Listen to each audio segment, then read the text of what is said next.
here's Brody Brazil. I don't know if any of you have been thinking about this, but it's certainly something that I've put together in recent months, and that is the Sharks haven't been themselves. They haven't been good in basically 3 years, since 2019, like back when life was generally a lot more normal. Now, these last 3 seasons, they haven't made the playoffs. That's the longest stretch in franchise history. It's also been abnormal seasons in terms of schedules and conditions and obstacles. So all of this has been not normal. It's been weird. And it brings me to asking what should be a question on the forefront of everybody's mind right now. Getting good again. How do you do it? How long does it take? What should we watch for? What should we expect? And this is fun. This is uplifting. After 3 years of not making it, let's turn the conversation to this. Let's aim our focus towards the future and what might come next. I've got 5 things here I want you to think about. They're not necessarily in any particular order, but I do have to say here, number 1 is the burning question among most fans. And I totally understand. How long will this process take? That's a great question. It's an important question. Unfortunately, it's an impossible answer to know right now. I mean, in 6 months from now, in a year from now, we can see things a little bit better. There's just been so much change and not any sample to look at in terms of results. But those 2 things, right? Change and impact, even when we start to see them, it's important to know and recognize that they rarely happen in straight lines. The trajectory rarely is one linear course. What I'm saying is sometimes there's 1 step forward, 2 steps back. Sometimes there's 1 step back and 3 steps forward. Sometimes there's just 4 straight steps forward and it becomes a storybook season that nobody really expected. That's why we love sports, right? Because it is so unpredictable. But we understand that change and impact are going to happen, sometimes simultaneously, sometimes on different occasions, but that they rarely happen in a straightforward, predictable trajectory. So ask me in 6 months, ask me in a year, ask me in 18 months, we will see this better. As of right now, impossible to know how long this getting good process is going to take. But let's be very clear, the process is very much underway. The amount of change that they've gone through, new head coach, new general manager, trading away the player with the most ice time on the team each of the last handful of seasons, and probably more change to come, to be quite honest with you. So the process of turning things around very much underway. The next thing I want to talk about here is what defines being back.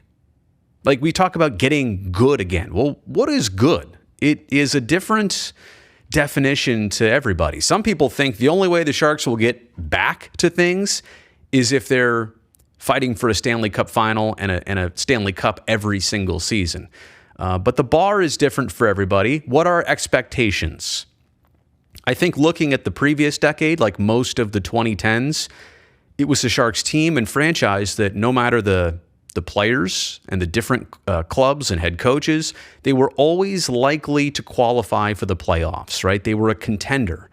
And not just once. I think what defines being back for the Sharks looking forward, if that's what we're doing here, is qualifying for the playoffs, being in that conversation and being competitive year after year.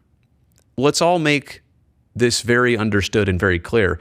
The Sharks aren't just trying to get back to one playoffs and then out of it for another year or two and then maybe back in. Like they want to get back to what they were doing.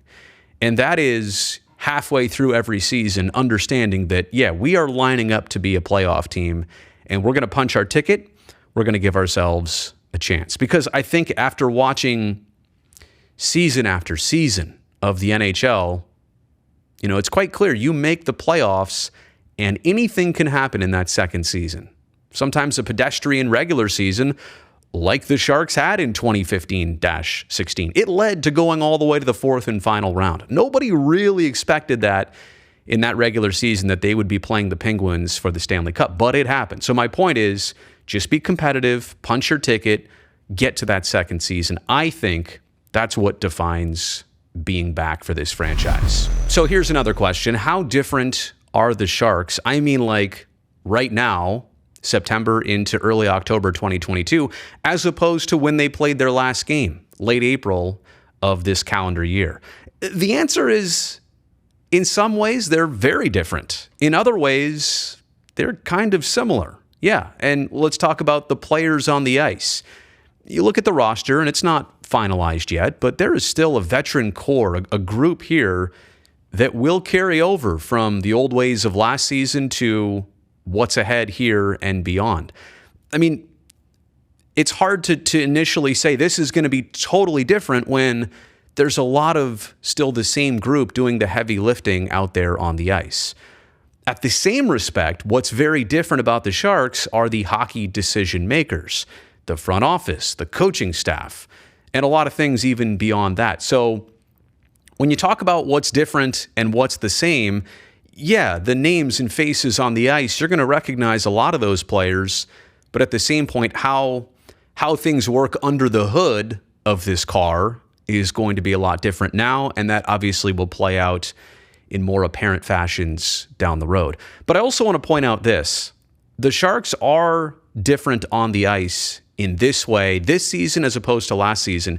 They tried to bolster the roster last year with Andrew Cogliano and Nick Bonino. Those were the two veteran players brought in to try and, solidify and give some depth up front to this group in an area they needed it. That opposed to the 5, 6, and 7 players, who I won't even name individually here, but the Sharks did a much heavier job this offseason in bringing in more veteran presence to try and solidify and deepen their roster. So you are going to instantly see newer names with more experience than in prior years where it was the San Jose group trying to rely on their pipeline.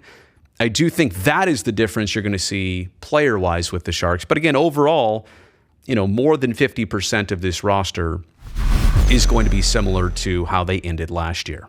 Okay, point 4 out of 5 here is that change and getting better, this is a very important part of the Sharks business. Now, you see it from the fan perspective. You want them to be good because you want something to root for. Like you want to know that what you're investing your time in is going to pay off and that this team is actually going to reward itself and reward you in the process. But understand that from the business of being a professional hockey team, the Bay Area is a very competitive landscape to try and get fans to come in and where they spend their dollars and how the Sharks do their business and sponsorships. Like they not only want to be competitive, they're a business. They need to be competitive with everything else going on in our region. I just think that's important for us to maybe get some perspective on occasionally.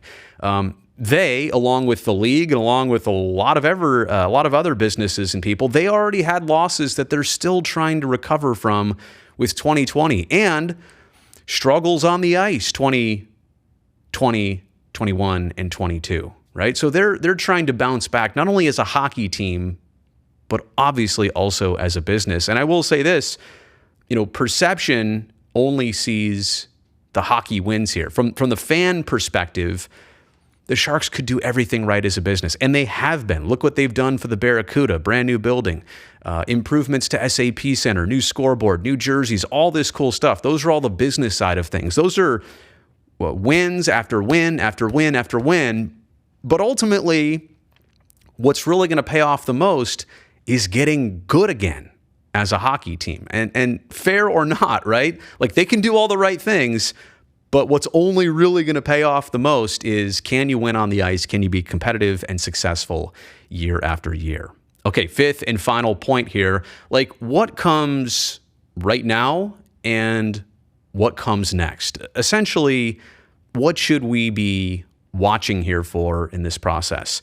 Number one is that we've talked in recent seasons about good culture. Well, you're losing games, but the room is tight still. The players are bought in. There's a system. There's something to fight for and to pull for. That is unfortunately going to be not good enough soon, right? Because you can't be stuck in that process forever. Eventually, you need to not only turn your culture around and keep it that way, but you also need to have wins that go along with your positive hockey culture. And I think what I'll be looking for early on in this season, until we can get a gauge of who this team is and what they're capable of, I'd like to see statements. And by that, I mean not just, certain wins against selected opponents, but how about game situations? What about the game where you're down by 3 and all of a sudden you bring it back to within 1? Even in the games where you lost, did you make it interesting? How about the sequences of 3 games in 4 nights? What do you do in that third and final game? What's your effort like? Are you able to surprise teams on certain nights? Are you able to be hard to play against night after night? Even when you're not winning, how did you look out there? So those type of statements, the moral victories, I hate to even define those, but are you getting enough of those things to go along with your statement wins? Are you getting those statements? That is, equally relevant as winning and losing right out of the gate here in 2022-23. But I also think we should establish in our minds right now, yeah, we want to witness change. Yeah, we want to see the team get good again, but that likely, as with a lot of pro sports teams, it's always a 2 to 3 year process. What Quinn and Grier have kind of obtained here, what they've inherited, is a group that's got a lot of good pieces to it. And it's a matter of how can you selectively keep moving forward, keep the pipeline coming, drive this thing upwards and onwards instead of maybe taking steps back or having to regress as part of this process, like a lot of teams do, right? So they're trying to avoid the very worst of it and keep things going in the right direction. But I think it's fair and it's genuine to be honest and say a 2 to 3 year process to get this team back to every year making the playoffs, exciting players, things set for the future. It happens in shorter time periods, no question. It could happen in 6 months, not often. And sometimes that's just, I don't want to say sheer luck, but that's a lot of things working all at once. I think to be very realistic here, it's the start of something we're witnessing right now, but I don't know if we're going to get to the absolute end game of it by the end of this regular season. Nonetheless, full optimism and full trust in all of the people involved in this process. I think that's the most important thing I could close it here with.